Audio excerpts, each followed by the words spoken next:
You're sitting at your desk, staring at your computer screen, and you just can't think. The words won't come. You walked into a room and forgot why.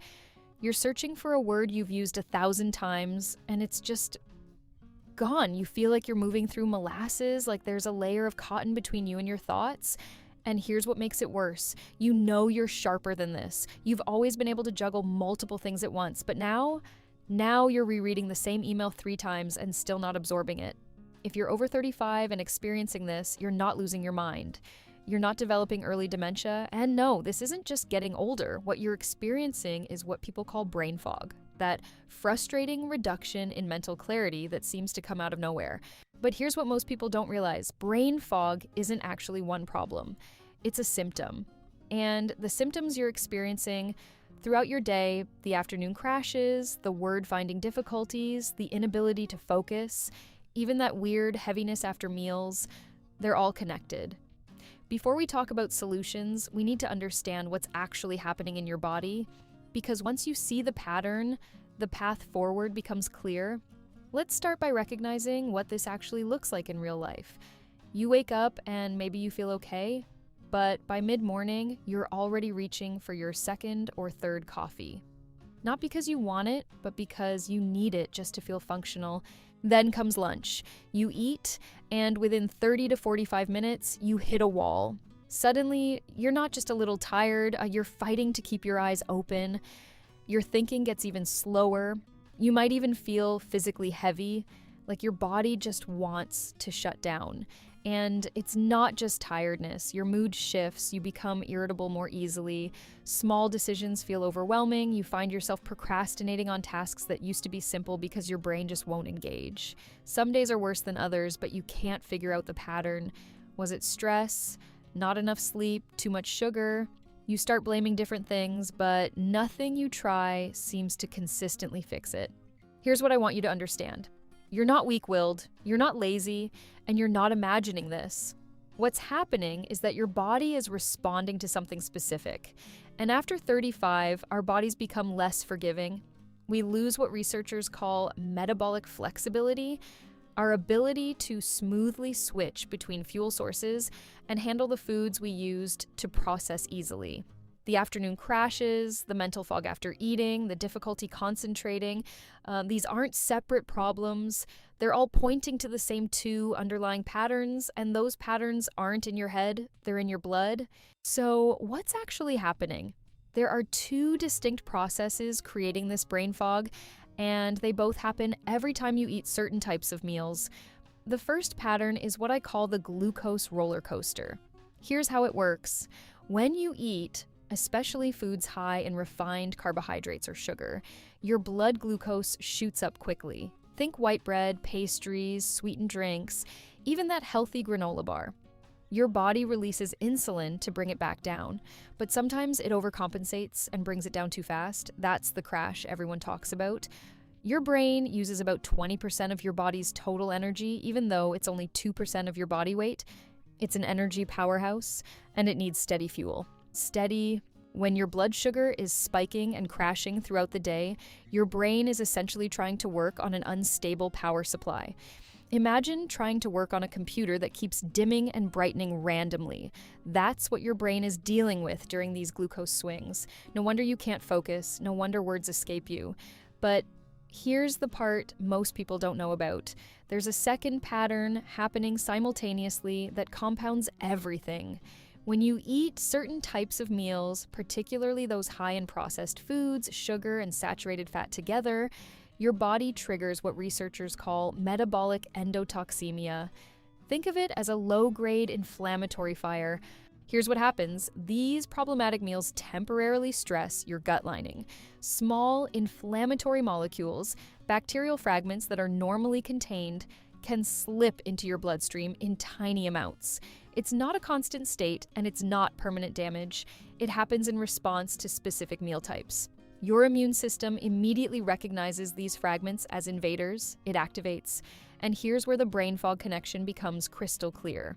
When your immune system activates, it does 2 things that directly hijack your mental clarity. First, it diverts energy. Your body goes into triage mode. It says, there's a potential threat here. I need to deal with this first. Energy that would normally power your thinking gets redirected to your immune system instead. Second, your immune cells release signaling molecules called cytokines. Think of these as alarm bells between immune cells, but they have a powerful side effect. They make you sleepy. Scientists call them somnogenic, literally sleep-inducing. This is exactly what happens when you're sick with the flu. Why do you feel exhausted and foggy when you have a cold? Because your immune system is fully activated, using all your energy, releasing waves of cytokines that force you to rest. After a large problematic meal, that pizza and dessert combo, that fast food lunch, that huge pasta dinner, you're experiencing a milder version of the same thing. Your body is treating that meal like a low-grade infection. That's why it feels like the fake flu. The bigger the meal and the worse the food quality, the stronger the response. The more sugar and saturated fat together, the worse the inflammatory fire. So now you understand, you're not just dealing with blood sugar swings, you're also dealing with your own immune system, essentially putting your brain to sleep because it thinks it needs to fight off an invader. That heavy, foggy, sleepy feeling after eating, that's not laziness, that's your immune system hijacking your energy and flooding your system with sleep-inducing signals. Now, I know this might sound dramatic, but this isn't speculation. This is well documented in medical research. Studies on people with type 2 diabetes who have difficulty regulating blood sugar consistently show that rapid glucose spikes and crashes directly correlate with reduced cognitive performance. The brain simply performs worse when blood sugar is unstable, and metabolic endotoxemia, that post-meal inflammatory response, this has been measured in clinical studies. Researchers can actually track the increase in inflammatory markers in the bloodstream after high-fat, high-sugar meals. Long-term observations indicate that people who experience frequent large inflammatory responses after meals have higher rates of chronic inflammation overall, which is linked to accelerated aging, metabolic issues, and cognitive decline. But here's the important part. This is not permanent damage. This is a response pattern, and response patterns can be interrupted and reversed. The fact that you feel worse after certain meals and better after others isn't random. It's your body giving you precise feedback, and after 35, that feedback becomes impossible to ignore because we've lost some of that metabolic flexibility we had in our 20s. You're not broken. Your body is actually working correctly. It's responding exactly as it should to the conditions you're creating, which means when you change the conditions, the response changes too. So, what do we actually do about this? The goal is simple. Smooth out the glucose roller coaster and cool down the inflammatory fire after meals. We can do both with 3 tiers of intervention. Tier 1, change the order you eat your food. This is the simplest intervention with surprisingly powerful results. Studies show that eating protein or healthy fats 10 to 30 minutes before carbohydrates significantly blunts the blood sugar spike, sometimes by up to 40%. What does this look like practically? If you know you're going to have a meal with carbohydrates, eat something protein-based first. A small can of tuna or sardines, a handful of nuts, a protein shake, a hard-boiled egg. This primes your body. It slows gastric emptying and increases insulin sensitivity so that when the glucose from carbohydrates does arrive, your body handles it much more smoothly. No sharp spike, no sharp crash, more stable energy. Tier 2. Use strategic exercise snacks. An exercise snack is a short burst, just 1 to 3 minutes, of vigorous movement at about 70 to 80% of your max effort. This could be jumping jacks, burpees, a quick sprint upstairs, rapid bodyweight squats, or even high knee runs in place. Here's the key timing. Do this either 20 to 30 minutes before a meal or in a 10-minute window starting about 20 to 30 minutes after you finish eating. Do not do intense movement immediately after eating. That can cause digestive distress. What happens is this: vigorous movement triggers your muscles to pull glucose transporters to the cell surface. It opens the gates so that when you eat or as you're digesting, the glucose gets pulled into your muscles for fuel instead of spiking in your bloodstream. Tier 3. Build omega-3s into your daily foundation. Omega-3 fatty acids work by lowering your body's baseline inflammatory response over time. Think of them as a repair kit that rebuilds your metabolic resilience. Clinical studies show that consistent omega-3 supplementation, the kind found in high-quality fish oil or algae oil, helps reduce the overall inflammatory response your body generates. Research shows benefits with 1 to 2 grams of combined EPA and DHA daily, taken with meals for better absorption.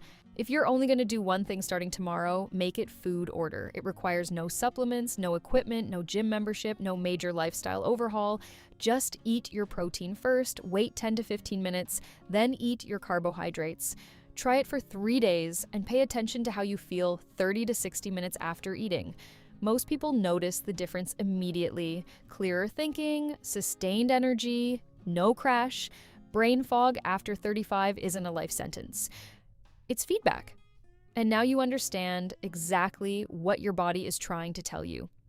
The mental cloudiness, the afternoon crashes, the heaviness after meals, they're all connected to the glucose roller coaster and the fake flu response. Change the inputs and the outputs change. Stable blood sugar and cooled inflammation mean clearer thinking, better energy, and getting back to feeling like yourself. You've got this.